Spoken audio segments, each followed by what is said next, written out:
Okay, folks, so we have a full moon in about 30 hours, right? It's the night of the 18th, the early morning of the 19th Pacific time. And I'll put the time after the video is done uploading and processing and I go in and do the final stuff on it. I'll go ahead and put the time there so you have it for your reference. And this is an important full moon for a variety of different reasons. It's a real marker in some ways because since February the 10th, we've had a lot of energy in the sign of Pisces.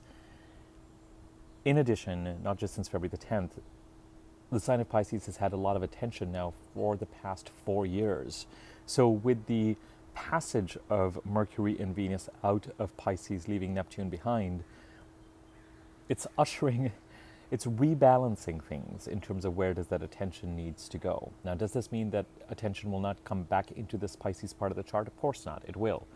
But this is the first relief that we will have had, especially in this part of our chart, for a long time. And I use the word relief knowingly because the sign of Pisces, wherever it is in your chart, has had and has seen so much stress. Now you might say, well, the full moon is in the sign of Libra. Why is this relevant? So let me start to explain various things and let me build this reading. First and foremost, this full moon is important and significant because it is the second full moon in Libra. And typically we get one full moon in one sign.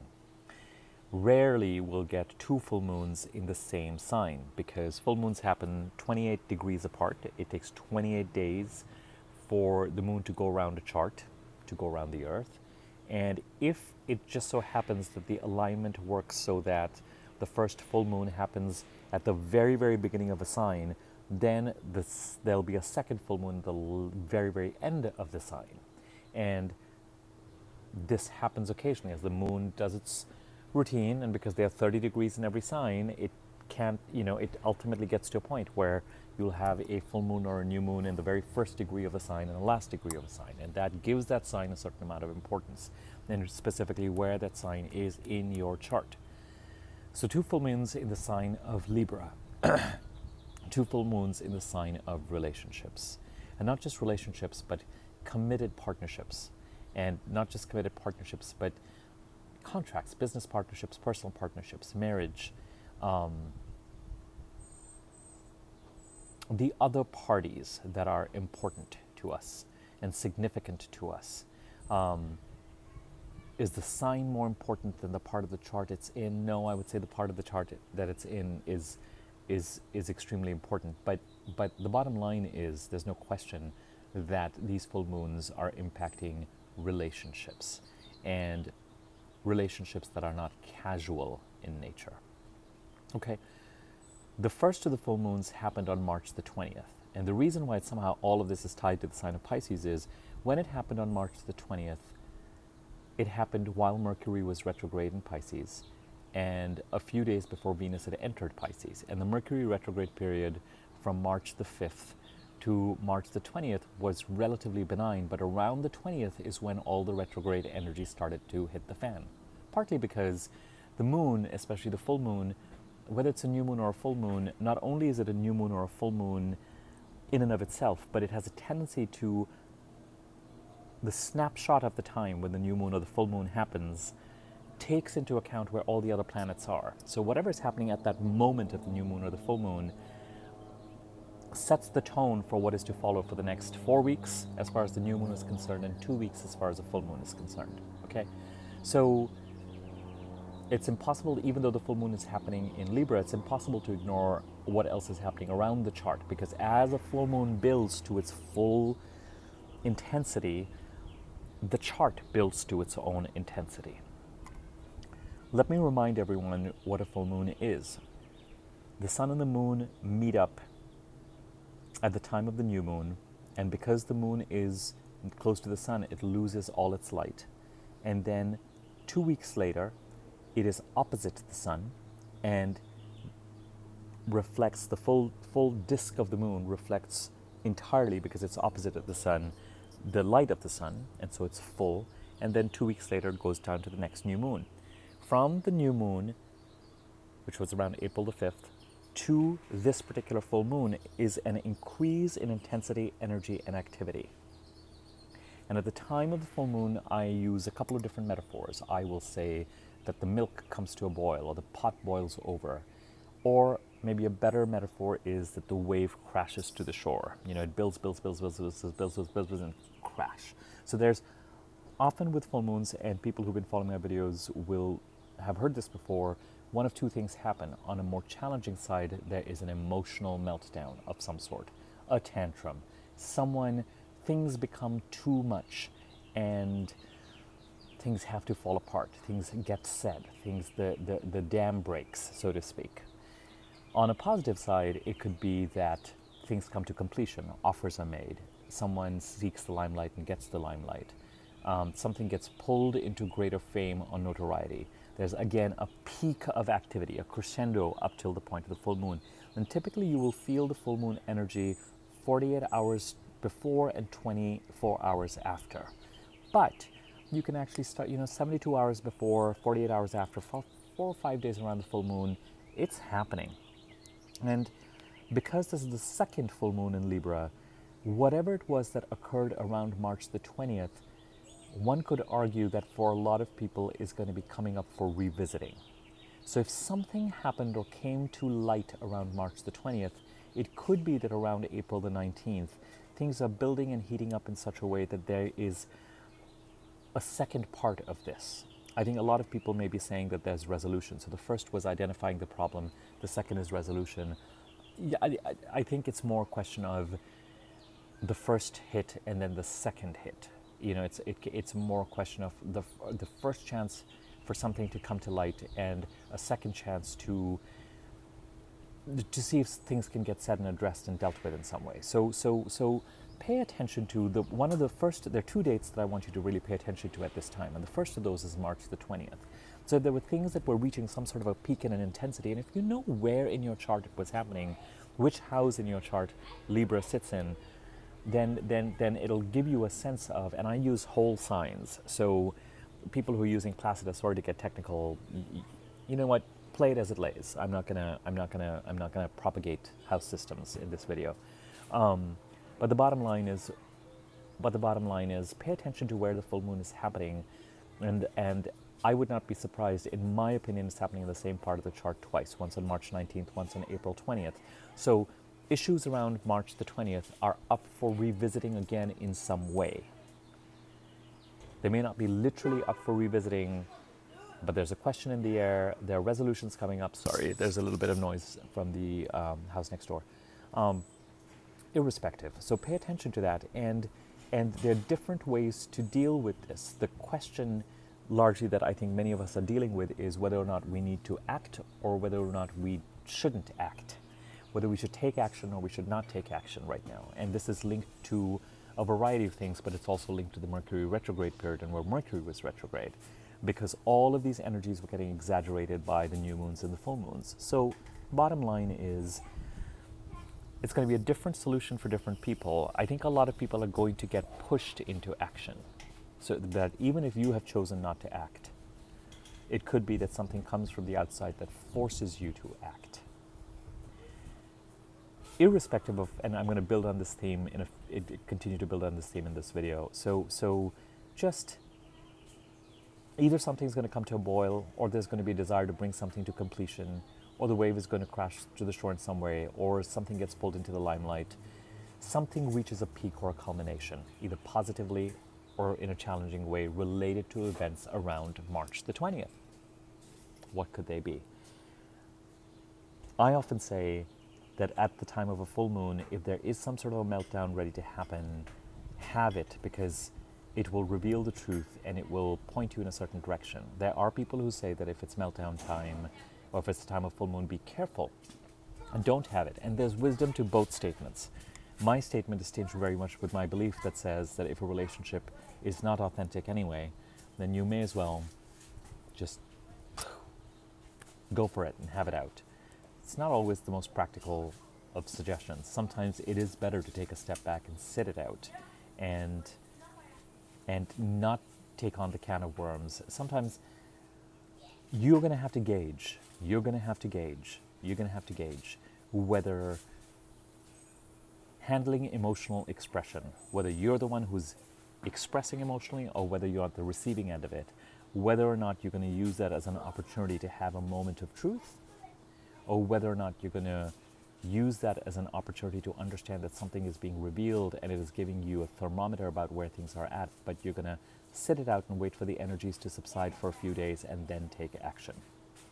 So gauge and see where that goes. Now, when it comes to Mercury retrograde in Pisces, again, a reminder for everyone who's been following these videos, we were talking about issues related to crises in 2015 and 2016, late 2015, first 3 quarters of 2016, getting revisited.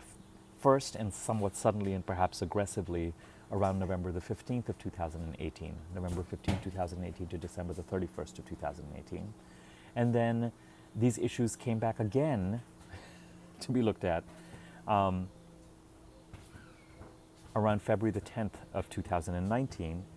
March the 5th, Mercury went retrograde, and March the 28th, it went direct, and a couple of days ago, April the 17th, it moved out of Pisces, leaving Venus behind, and Venus goes out on the 20th.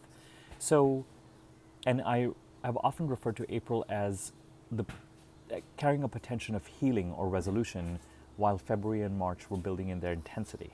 So, sorry, someone just texted me and they don't know I'm doing a video. So,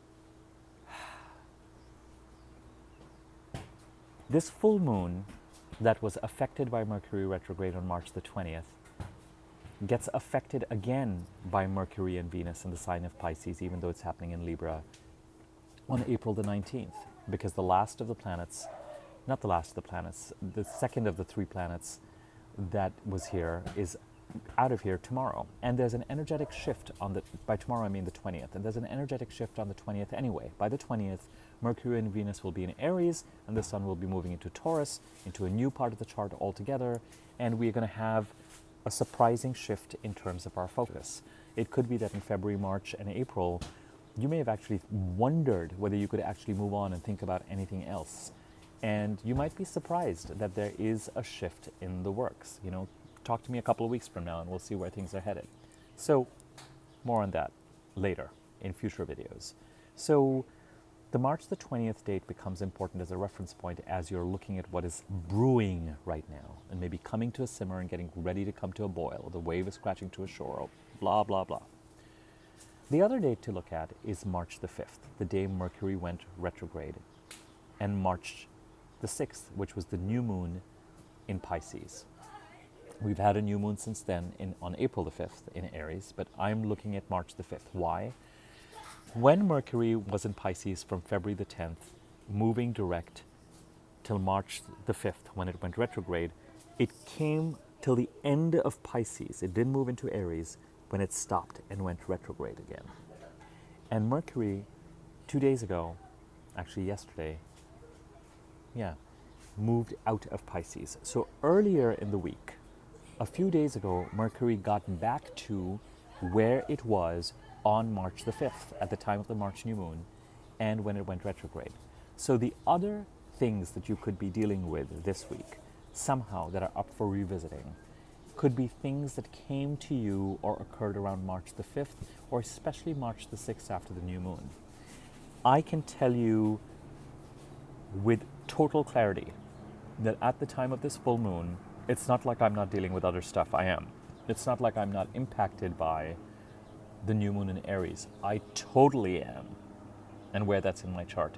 But the issues that I'm dealing with at the forefront have to do with issues that came to a head around March the 20th, and something that was brought to me around March 5th and 6th. And that makes total sense to me. So part of the reason why I'm sharing these dates with you is not just open conjecture. And in talking to a few people, I feel like I can make that correlation. You know, I haven't talked to 150 people to say, is this what's happening to you? But I feel confident enough to put that out there to see if it resonates with other people.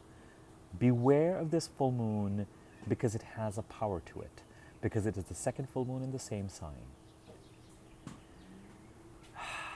And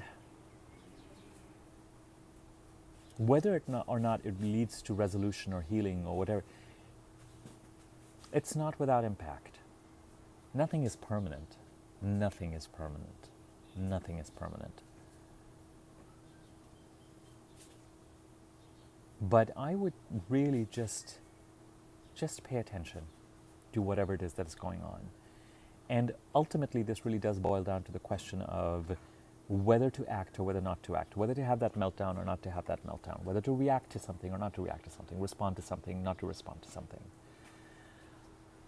My opinion tends to be with full moons that if you're going to have that meltdown, if you're going to have that conversation, if the dam is going to break, if you're going to have an outburst, sometimes it's best to go ahead and have it because it's brewing, and it might you might have to apologize later, or you may have to explain things later, or you may need to reconstruct later. But a certain truth is waiting to be revealed and to be acted on. Sorry, my shoulder is up because I'm leaning. So then why not? And for whatever reason, it's been repressed. For whatever reason, you haven't had it out. So why not take advantage of it? And if someone else is having that moment with you, why not give them the space, truly, to recognize that it's a full moon? You know it is. They may not. And to let them have that moment. And then pick up the pieces from there. If it's something that's coming to a culmination or something that is coming into the limelight, just observe. This is the first time in these videos when I will say I do see the wisdom of not acting sometimes. Because the one thing that the full moon will do is that if you act, it just makes the entire, it just makes everything really reactive. And the larger question becomes, here's the question about to act or not to act, is will you benefit from things calming down a little energetically? Will you benefit by waiting so that the energy of the full moon subsides to have that conversation? Because you can have that conversation after the full moon, but it may be less reactive, it may be tonally better, it might be more effective and more constructive. Sometimes whatever is done or whatever reaction happens around the full moon it's like a hammer is taken to something. And sometimes it's valuable, sometimes it's not. And for the first time, I think I want to say in this video that it might be best to take a step back. Sometimes the energy of a full moon pushes us to put pen to paper, pushes us to complete something, and sometimes pushes us to have that conversation, pushes us to have that meltdown. I think it's more important to look at how we're really feeling and what we're reacting to. It's more important to pay attention to what is being revealed, because the entire disk of the moon, the entire disk of our emotional and intuitive body is being revealed. In addition, this is going to be a long video, but I'm really happy I'm getting to this part. With Mercury gradually being direct, clearing Neptune, and now moving into Aries, I'm telling you guys, some of the murkiness from February, March, and even early April has got to be subsiding. It's almost like you're seeing the picture every day. It's getting clearer and clearer and clearer, especially if you've been dealing with things that have kind of a backstabbing or a double-handed or a deceitful quality or a murky quality or a hidden quality. Pay attention to, since April, but especially as April has proceeded, how much on a day-to-day basis has become clearer and clearer and clearer and more in focus. And so as things continue, as your understanding of what has been going on or what is at play increases, maybe sometimes it's better to just pause a little bit so that whatever action or communication has to be taken is more constructive ultimately. If you choose to act around the time of a full moon, as I have sometimes recommended, it will have a bull in a china, not a bull in a china, it will have kind of a taking a hammer to something quality. But if you pay attention to what is being revealed and what is at stake and what is truly important and what is coming up and choose to hit the pause button slightly, it may be that you're able to address it a little bit more calmly and constructively in a few days' time. That said, if something needs to be acted on and is coming up at this full moon to be acted on, and you feel like for whatever reason you have got to have that full moon moment, and waiting might create more of a problem, then make your decision accordingly. If it's a question of boundaries, if it's a question of protection, if it's a question of expression, if it's a question of criticality, I don't even know if criticality is a word. If it's truly critical and something is coming up that needs to be addressed, then address it. But the choice is yours, and that's partly what this video is about. So March 5th date, what was happening around March 5th, 6th? What came to you right after March 6th? What came to a boil around March the 20th? What increased in intensity? What was revealed at that time? And how is it impacting things now in such a way that you feel like you either need to act or not act? And what decision will you make accordingly? Okay, I will leave it at this and continue to be in touch. Feel free to like, share the video if you find it useful, subscribe to my YouTube channel, click on the bell icon to get notified every time I do and post a video. And I will leave it at that. And you know, there's one more thing I will mention. Mercury, as it moves into Aries,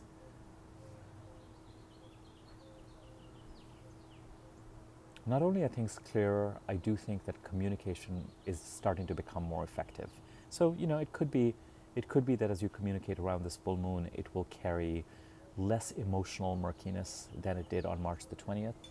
And as Mercury goes through Aries over the next 3 weeks, it could be that the communication just has a greater clarity and kind of a bullseye quality. You know, maybe my next video I'm going to do on Mercury in Aries and Venus in Aries. That's what my next video in a few days is going to be about, I think. And I'll expand on that theme then. It's not all that relevant. It's not all that relevant to this full moon, because this full moon is really about wrapping things up and trying to reach some sort of peace with issues related to crises in 2015 and 2016 and mid-November of 2018 to December 31st, 2018, and since February the 10th of this year. It's about trying to reach some sort of resolution, some sort of peace, some sort of decision around what actions need to be taken, when to take them, and move forward accordingly. But the March 5th and the March 20th dates, and even though the sign of Libra and Pisces are in two different parts of the chart, there's enough of a conversation there. There's enough activity, there's enough heat in both those signs to say that even though the full moon is happening in the sign of Libra, it's the culminating things in the sign of Pisces. That's what really counts. Okay, I will leave it at that, and I will see you guys soon. Thanks, bye.